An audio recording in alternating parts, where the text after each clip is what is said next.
Hello everybody, SlimKirby here, and welcome back to the Animal Crossing Let's Play. You are currently watching the abridged portion of this playthrough, where I cut out all the fluff and simply talk about my adventures of playing through an entire year of Animal Crossing in a summary format. If you'd rather watch the playthrough in its entirety, check out the video description for a link to a playlist that has all the episodes and stream sessions I've done raw and unedited. But if you'd rather stick around for these videos, well, just sit back and enjoy my adventures through Popstar. Wednesday, February 13th. It's time for Lighthouse duty yet again, where literally nothing changes and the process is literally like before. So, for the next week, we'll be coming only later in the day, we'll enter the lighthouse and flip the switch in between 6 and 10 p.m., and then, at the end of the week, Tortimer will reward us again. Same old song and dance, you could say. And speaking of the same old song and dance, I finally ended one, when I finally discovered a website that finally allowed me to generate my own item codes. It's actually quite simple, in theory. Basically, each item code is created in a way where each item is given a specific ID. And given that ID, along with a player's name and player's town, those factors are meshed together in what makes an item code. Now, there's still some decryption and translation that goes into the code itself. It's not like you can just replace a few letters and get a different item or anything like that, but that's essentially how it works. I'll link the website in the video description in case you want to play around with it yourself, but that's how it generally works based on my own understanding. But yeah, with this website, I should in theory be able to get every item in the game. Or at least items that can be gotten in this fashion. Obviously stuff like fish and insects can't be obtained, and for some reason, which I think is really dumb and annoying, you can't do this with gyroids either, meaning they can only be gotten through Wisp and their normal means. But moving forward, at least for right now, I'll be working on completing the items I missed out on for specific events and holidays, like Halloween, Toy Day, and the station and flower models. I actually started today by getting the last snowman item I haven't cataloged yet, and one final middle finger to the perfect snowmen and their dumb furniture series. Yep, never letting that go. For the rest of the day, I spent time working on my orange trees, and what was actually the last time I had to do this, as every tree I wanted to convert to oranges should in theory be replaced now, completely finalizing my tree layout. For the most part. I may go through my town again at some point and cut a few extra trees that might seem unnecessary or redundant, but only if they get in the way or cover something I may want to see. Plus, it could make finding dig spots a lot easier too. Once I was done, there was a lot of fruit on the ground that I ended up selling for a nice profit. And to make me even richer today, I also caught back-to-back stringfish, which gave me an additional 30,000 bells on top of those profits. So, a nice money-making day for me too. Boy, I love raking in the dough. Thursday, February 14th. The only thing I love more than making money is just loving in general, because happy Valentine's Day, everybody. St. Valentine has finally arrived in Popstar, and for our special holiday item today, well, we actually don't get one. Despite being acknowledged on the bulletin board a couple of days ago, there's actually nothing that really happens today. I think the obvious explanation for this is the fact that even though we've been freely making jokes about partnering up with our neighbors and everything, Nintendo didn't and still doesn't want to encourage the notion of, well, human characters partnering up with animals, and trust me, I do get and agree with that mindset. At the same time though, I do also feel that it should be very easy to separate reality and fantasy in this light, and I would hope people would be able to logically make that connection and use that common sense as well, which is why I've even joked around about dating my villagers in the first place. This is a fictitious world, they're not actual animals, and if anything, they are just bits of game code that don't actually exist anyway. So I'm not taking it seriously, and no one else should either. Perhaps I should have made this rant sooner, but again, I really don't think I had to, because this should just be common sense to begin with. And if people still have a problem with that, or can't grasp that, I really don't know what to tell you other than, well, relax. It's a freaking video game. Anyway, getting past that and back to my main point, since there is no gift or goal for this day, you're just gonna have to find your own meaning or goals for the holiday, which is pretty much what I did. I ultimately ended up writing 2 Valentine's Day letters, one for Lily and one for Freya. Of the two, I'm personally leaning more towards Lily, just because there's more history there, and there are some aspects of Freya's character and personality that I'm still a little hesitant on. Ironically enough, her attitude towards Lily sometimes, and just the general snootiness. Now, I'd like to think there is a reason for her behavior and actions, and this is something that may get explored a little over the next few days. At the core, though, I didn't want to give up on her just because she has made a pretty significant impression in town after only being here just shy of 3 weeks. So, we'll see what happens with this. Aside from that, Sahara was in town, but as I've made clear before, since we already have the carpet catalog cleared, I had no reason to do business with her. Biscuit also buried an item in town, but I could not find where it was for the life of me. And my neighbors continue to bring up finding Portia in order to deliver a forgotten item to her. Kinda wish they would let that go, not gonna lie. And of course, I did not forget about doing the lighthouse tonight either. I also saw Wisp tonight as well, but he only gave me a pink tartan shirt, which is just a normal shirt item and not even a Gracie brand. Friday, February 15th. Well, it's time to get our post-Valentine's Day responses, and while one response was a little better than the other, let's just say I didn't exactly get the best impressions overall. To start, Freya absolutely hated her Valentine's Day letter, and sure, she hasn't been too keen on any of my letters so far in general, but dang, this girl was vicious. These words probably cut harder than even her teeth, and she's a wolf for crying out loud. Lily's response was quite a bit better, which made me figure that she was not only a little more into the idea, but that she also loved the giant stuffed bear that I gave her as a present. Until I found her in the igloo later, and quite literally in one of the first item games she hosted, she offered to sell me the very same stuffed bear that I gave her as a Valentine's Day gift in the first place. Dang, that one hit pretty dang hard, Lily, and on some level, that was probably even more savage than Freya's response. So yeah, I think it's looking like single life might continue being a fixture for a bit longer. But hey, maybe that's for the best. You can't really force love connections after all, and if you do, it would probably make them less special anyway. Besides, with how easy it is for neighbors to move away in this game with no for sure way to prevent it from happening, what happened with Cherry could just as easily happen again. Maybe if something clicks with someone else a bit later, I'll reconsider and explore that avenue, but for now, I think we should move on.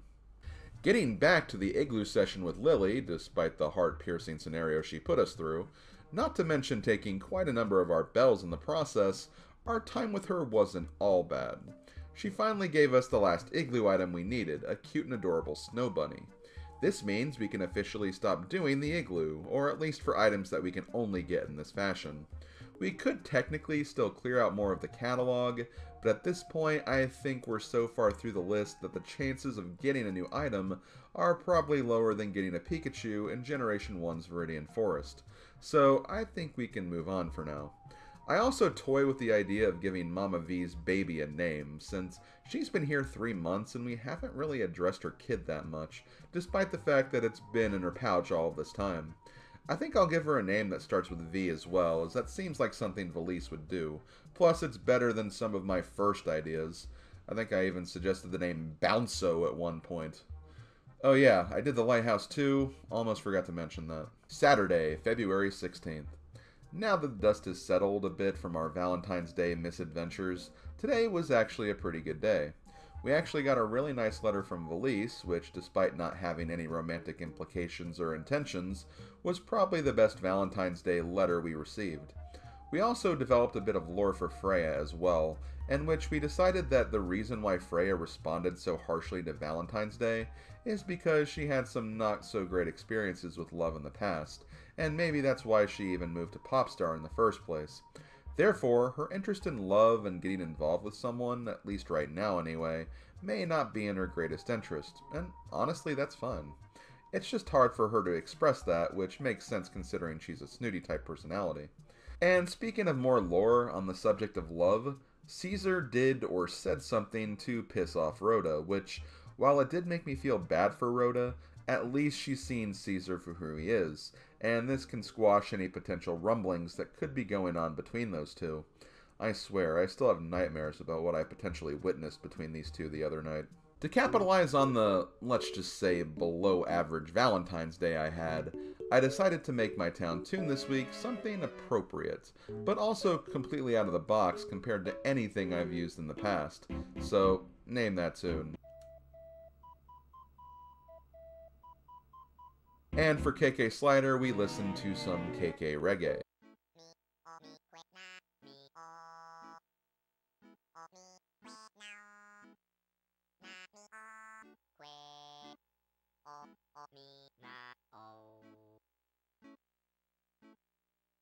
Also, before we start the next day, we did finally decide on what Valise's kid would be named, so say hello to little baby Vidalia.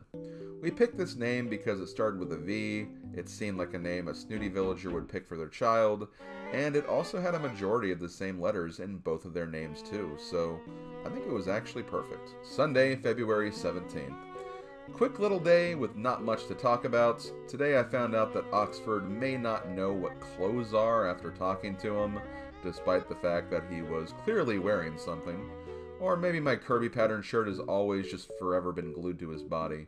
You never really know these days. Gracie was also in town today, so I washed her car for another piece of clothing I hadn't gotten in my catalog yet, this time the zebra print. Honestly, all the wild animal patterns are pretty neat and definitely a highlight of her collections. It was also kind of cool talking to Gracie while wearing the Gracie top, as she even kind of remarked on my choice of clothing in the process. It's almost like we're fashion twins. I also wrote a letter to Sally in an effort to lock her in for a few weeks. She's definitely far from one of my favorites, but she's alright.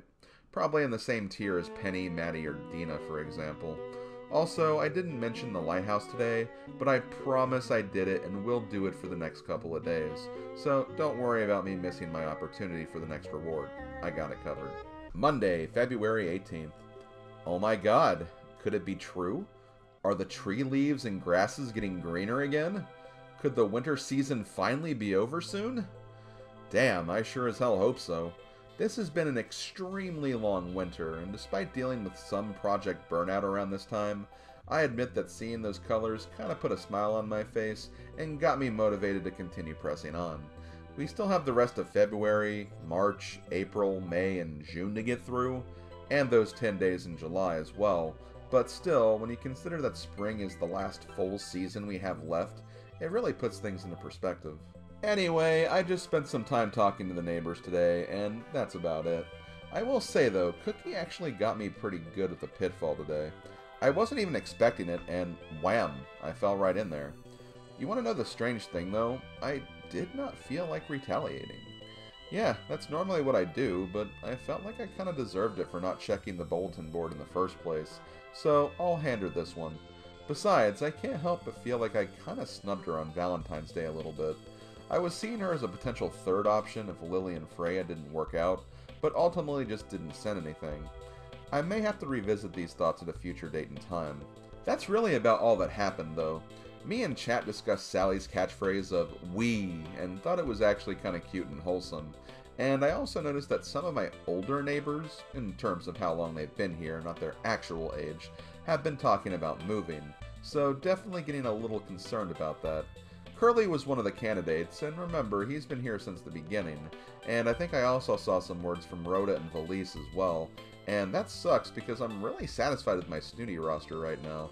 Plus, we just named Mama V's baby, so that'd be kind of a shame if she left. Oh yeah, Mom also sent me a pretty funny letter again, this time talking about an altercation she had with a child at a grocery store. I'm glad my mom was able to hold back on any major retaliations, but damn, I feel bad because getting kicked in the shins really freaking hurts. Tuesday, February 19th. Here's some interesting math for you guys. It's been 5 days since Biscuit buried something in town that we definitely never found. There are 24 hours in a day, times 5 days, equals 120 hours without finding this item. Why am I laying this math out for you guys? Well, it turns out that Biscuit's item is none other than Donkey Kong Jr. Math, one of the NES titles you can obtain in this game, and thankfully I was finally able to come across it today. This game is, well, it's math. You are quite literally doing math problems, so take it for what you will. I mean, it's not the worst game you could play on here by any stretch, but going on a random website that gives you math problems to do would literally accomplish the same goal. Plus, it would have a more convenient interface. Still though, an interesting addition that does cover an interesting aspect of the Donkey Kong library. It is kind of funny that we did get this game first over any of the other DK games, and yes, the other 3 DK arcade titles are also on here as well. Getting back to town stuff, Freya had another incident with Lily today, as she continues to mess with her. Dang girl, you are not getting more points or favor with me by doing this stuff. I also stopped in to visit with Wisp tonight as well, and apparently today was also the last day I had to do the lighthouse task, because Tortimer returned from his trip and congratulated us on a job well done. Our gift this time was not a model, but rather a box of chocolates, which I guess is this game's item nod towards Valentine's Day, since the game doesn't actually celebrate it. Now that we have gotten both item rewards from doing the lighthouse quest, we officially don't have to do it anymore. So now we don't have to have so many stretches of multiple days in a row where we are in town past 6 PM, which is good because I miss seeing the daylight. The box of chocolates might seem a little underwhelming as a reward though, but that's okay because Wisp is going to make up for it by giving us a really rare item tonight in the form of the Mario Trophy. This is pretty much the equivalent of the Luigi Trophy we got back during the fall fishing tourney, but this statue is made of gold and is of Mario, of course. I still prefer Luigi personally, but hey, it's always nice to have a complete set of something. And now, with the Mario and Luigi trophies, the Master Sword, and even the N64 and GameCube logos, we only need one more Nintendo item to have the entire collection. What will that item be, though? You'll just have to wait and see. I also took this opportunity today and the following 2 days to catch up on not only myself, but also all of my viewers with the current neighbor breakdown. I did this back in November, right before Cherry moved, where I essentially just talked about each of my neighbors standing in town, and how I felt about each and every one of them. Today I focused on the 5 villagers living on the west side of town, pretty much in the first column of acres. Over here we got Dina, who is honestly my favorite of these 5. She's gotten a little more popular as of late, particularly with me because of her assistance in the Great Igloo Item Scavenge, where I got a majority of the Igloo items from her, along with a nice list of items missing from my catalog as well.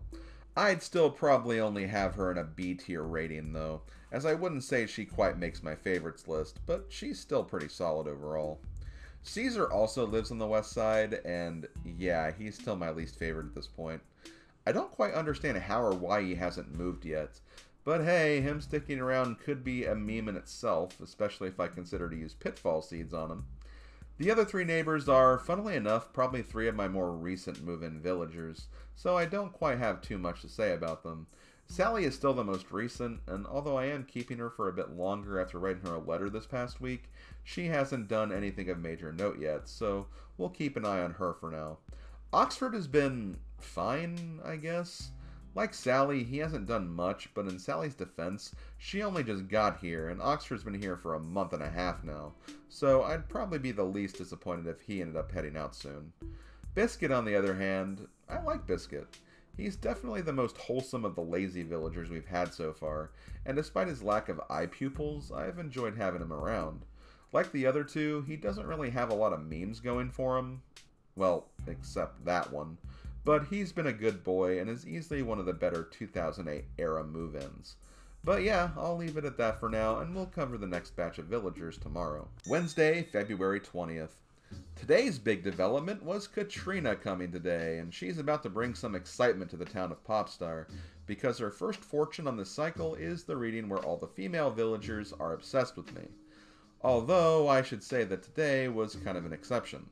What I mean by this is that Dina and Sally were sleeping outside, so they didn't really notice me. All the snooties were inside, and the crushing can't happen indoors for some reason, and Maddie and Penny said a few passing remarks, but nothing that substantial. Plus, Maddie already has a crush on me anyway, so there's really nothing new there.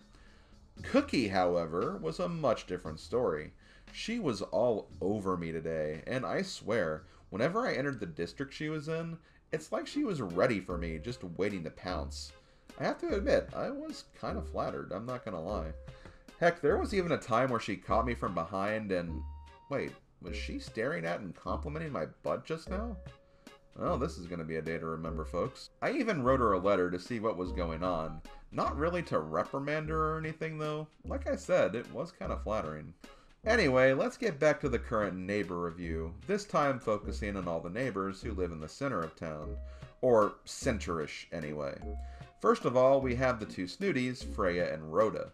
Honestly, despite being snooties, I'm actually quite fond of both of them. Rhoda's popularity has increased significantly, especially after her Rainbow Rhoda nickname, and I'm still very thankful for her Clutch Plaza wall get for our catalog completion. Freya had a bit of a rocky standing as of late, since she seems kind of harsh and rude, not to mention she's been giving Lily a hard time lately as well, which I know we decided that she's had a bit of a hard past, which explains her bluntness, but being mean to Lily can only take you so far in this town. I still really like wolves though, so I'm willing to keep giving her some chances at the very least. Not much has really changed between Penny and Maddie lately though. They're still just fine as far as I'm concerned, although I will say that Maddie has kind of overtaken Penny a bit in terms of attachment. Not really because Maddie's done anything significant, it's more that she has the lore of being the quiet and shy girl that has a crush on me, while Penny is just kind of the villager where I don't really have anything amazing to say about her, but I don't exactly have anything negative to say about her either. She's just kind of there. She has been in this town the third longest though, considering she was my very first move-in, so she does have that going for her. Then there's Lily, which apologies for not having any footage of her for today, but I think she was sleeping at this point. Anyway, Lily has been here since the very beginning and is probably my best friend in Popstar. We've been through everything together, and this is a bond that I don't see ever being destroyed. Heck, we almost even got together around Valentine's Day, but our friendship I think was just a bit too strong, and we just didn't feel comfortable making that transition in our friendship, which is fine. Honestly, having a bond this great is a once-in-a-lifetime opportunity, and I wouldn't want to do anything to screw that up, and I think she feels the same way as well. I think I'll also quickly talk about Mama V today too, our final snooty villager in the form of Valise, and of course her baby girl Vidalia. Valise is, once again, another pretty solid snooty villager, a rarity I find in this series. The thing I like about Valise is that even though she is a snooty, I feel like the fact that she has a kid kind of balances her out a bit. And I think that's what makes her a little more approachable, since she can't be as blunt or mean since she has a child. I also feel like she's had a pretty interesting arc in Popstar, being one of the main antagonists of the 67 Alliance vs. Cherry Colt Shirt War, giving her a villain role for a time, but not in a way where I detest her like I have with Monique and Caesar in the past. Vidalia is, admittedly, kind of an afterthought, since she can't exactly interact with us or anybody else, but hey, she's cute, I guess. Anyway, Valise is a great neighbor, and I'm glad she's here in Popstar, and I hope she never leaves as a result. Thursday, February 21st. Well, who saw this coming? Because I probably should have. Valise is gone now, and I'm pretty sad about that. She was an uncharacteristically good snooty villager, and I say that because it's really hard to get attached to this personality typing, considering how many snooties I've come and gone from this town in just the past 7 months. And now we have to start over with another one we have to get to know from scratch. Obviously, since I went over her bio in just the last day's entry, I don't need to have too long of a farewell eulogy for Valise, but I will say that she was a joy to have around, and I will definitely miss her. Farewell, Valise and Vidalia, and may you two have great lives ahead of you. In an incredibly strange twist of fate, though, we trade one snooty kangaroo for another snooty kangaroo? Dang, what are the chances of that? I know we've had a lot of snooties come here already, but I have to imagine the chances of back-to-back species in what's already kind of a rare species was still quite low in retrospect. Anyway, we have Matilda and her kid to be named later, joining the Popstar community. Now, I know last time we had back-to-back species replacement, I completely ignored the new neighbor since I wasn't ready for another character of the same species so soon, especially since it was Ava 67. But this time, I might make an exception and give Matilda a chance, and keep her longer than just these 10 days. After all, we've seen way too many snooties in this playthrough as it is, and kangaroos are kind of a novelty anyway that might be nice to have around. I will say though, I do find it incredibly eerie that she chose Mama V's exact house plot to move into though. Also, Mama M doesn't exactly roll off the tongue very well either, at least compared to Mama V anyway. Getting back to today's happenings, Katrina's second visiting fortune involved rare items, but despite having a mostly full neighbor day, I was unable to retrieve anything. I guess that's to be expected though, when you have cleared so much of the catalog as it is. However, Biscuit came in clutch again, unrelated to the fortune by the way, where he buried a kitty bed in one of the acres in town, an item that wasn't on my list yet. So, this good boy once again being an item MVP. Now, let's quickly cover the remaining 4 villagers we haven't talked about yet. First, we have Curly, where, much like Lily, he's been here since the beginning. However, I'd say that's really his only sticking point, as I don't feel like he's been that significant. I don't hate him, and that's saying a lot because he has taken part in the always annoying house painting prank, but I can't deny that he's been a long-standing member of the community, and I do respect that longevity. Bill, our other athlete, I probably have more of an attachment to, although admittedly that's mainly due to the fact that I liked this villager even before this playthrough. In fact, of all the Bills I've had in the past, this one is probably the most rebellious, considering he's pranked me a bunch and stolen quite a bit of my money in the process. I still think he's probably my closest male villager in town, but I can't help but feel like I've been much closer to the female villagers in this run compared to the male ones. Jeremiah is interesting because after Caesar, he's probably the one I'd be most indifferent about moving. He just really hasn't done a lot, and his only claim to fame is the Pitfall War we've had at the end of last month, and I wouldn't say that really increased his popularity that much, more that it just kinda helped put him back in the spotlight. However, even though he is probably my second least favorite, I'd probably put him an entire tier above Caesar still, so that's something I guess. And last but certainly not least, we have Cookie, and honestly, Cookie is great. I think it helped that I was open to letting her into the fold, despite the fact that she was Cherry's replacement, when I could have just as easily written her off due to association with the bad events. Now, I feel like we're pretty close, and are only getting closer. Heck, there have been some nice moments in chemistry between us lately, so hey, that could even lead to something as well. We'll just have to wait and see what happens. I did want to add though, there was kind of a funny event that happened today with Cookie, where after delivering a shirt to her, she replaced the shirt she was wearing with a new one, and it turned out to be the same exact shirt she had on previously. It was a very funny, cute, and silly moment, and that kind of silliness is ultimately why I vibe with her, and peppy villagers in general so much. But yeah, I think that's actually my breakdown for villagers as of right now. As it stands, Lily, Cookie, Bill, and Rhoda are definitely my favorites, with Biscuit and Freya right behind. Everyone else for the most part is okay, but I kind of need to figure out some more things with them to make them more memorable and more unique, with really Caesar and Jeremiah being the only low ones, and even then, Jeremiah is at least a whole league above Caesar, so it's really only Caesar that I want out of my town. Jeremiah and some of the others is like, if they stay, they stay. If they go, they go. It doesn't really matter too much. It's really their decision. Overall and on average, I think we have a pretty solid crew of villagers here. I know we've lost a lot of great names and personalities in the past, but that's just part of the game, and it's bound to happen. I mean, even if you love all 15 villagers, it's only going to be 10 days before you have someone new regardless, so you can't really avoid the random move out. You kind of just have to deal with it, I guess. That will do it for another Animal Crossing episode. Thank you guys for watching, and I'll see you for the next one. Reminder that you can find links in the video description for the unedited recording sessions of this playthrough, as well as individual links to the streams in particular that featured the days covered in this episode summary. Until we meet again, this has been SlimKirby, and I'll see you guys next time. Later, folks.